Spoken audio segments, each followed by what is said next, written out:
আমি ফুটপাতে বসে এক কাপ চা খেয়ে দেখেছি, দাম 5 থেকে 8 টাকা। ঠিক একই চা ফুটপাতের পাশের একটা দোকানের চেয়ারে বসে খেয়েও দেখেছি, দাম 15 টাকা চেয়ে নিল।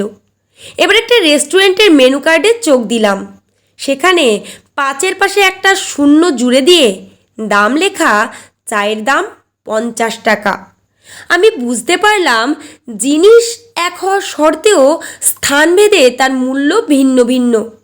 আমি বুঝতে পারলাম কোনো একটা স্থানে কিংবা কোনো একটা নির্দিষ্ট কারোর কাছে যদি আমাদের নিজেকে কখনো মূল্যহীন মনে হয়, তবে তার মানে এই না যে আমরা সত্যিই মূল্যহীন।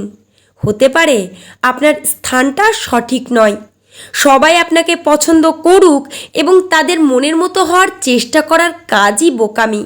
তাই নিজেকে কখনো পরিবর্তন করবেন না, বরং কারো কাছে অবহেলিত হতে হতে ভেঙে পড়লে সেই স্থান ত্যাগ করুন।